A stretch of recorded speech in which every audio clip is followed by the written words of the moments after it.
Pressley is now recognized for 5 minutes. Thank you, Madam Chair. Earlier today, we heard from survivors of the Club Q nightclub shooting in Colorado Springs and the Pulse nightclub shooting in Florida.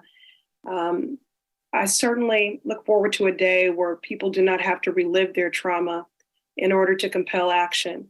But I am grateful for the survivors who spoke today. Thank you for turning the deep pain and trauma that you've experienced into purpose. Hearing these accounts today was heartbreaking, and we know that your lives have been changed forever. In response to this tragedy, the fact that you have come here displaying great dignity and poise in the midst of it all certainly makes this institution better, and we thank you. Now, in stark contrast, we have Republicans in state legislatures across this country who continue to introduce and pass legislation undermining the rights of LGBTQ people, despite clear evidence that these tactics cause violence and loss of life. Certainly here in Congress, we don't need to be reminded that hate speech leads to hateful violence. January 6th was certainly evidence of that.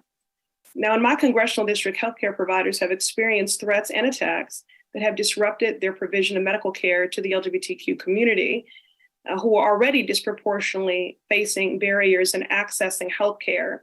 Dr. Meyer, how do LGBTQ plus individuals disproportionately experience health inequities?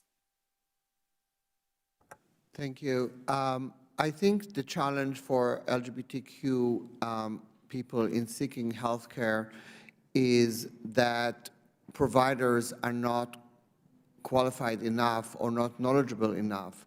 And this is particularly true for transgender individuals across the country who report that when they go to see a provider, often they're the ones who have to teach the provider about transgender care and give them resources to help them help the patient. I think that the other side of it is that LGBTQ people also experience greater mental and physical health problems resulting from prejudice and discrimination, and therefore need those services even more so. Thank you, Dr. Meyer. And what we have seen is a policy violence in nearly half of the states in our country, which have introduced 43 bills this year alone that only would deepen those inequities, particularly for transgender people, by restricting access to gender-affirming care, including 4 states that have enacted total or partial bans. And Republicans in the House have introduced similar bills to block access to this necessary and appropriate medical care nationally. Ms. Hunt, why is gender-affirming care so vital for transgender people? Thank you for shedding light on that. So one of the things that we see most often in trans people's lives is a very high experience of negative mental health outcomes. People will have extremely high level of severe depression, suicidal ideation.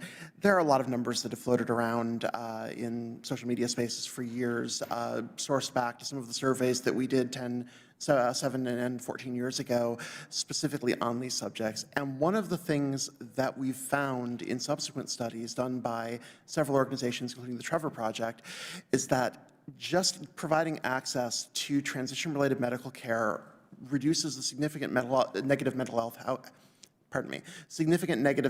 outcomes for transgender youth by nearly 2/3. When we have a treatment that is just that effective in improving people's lives, it is fundamental that we need to make sure that everybody who needs that care is able to access it. This is something that improves and is necessary for trans people to fully participate in society. Thank you.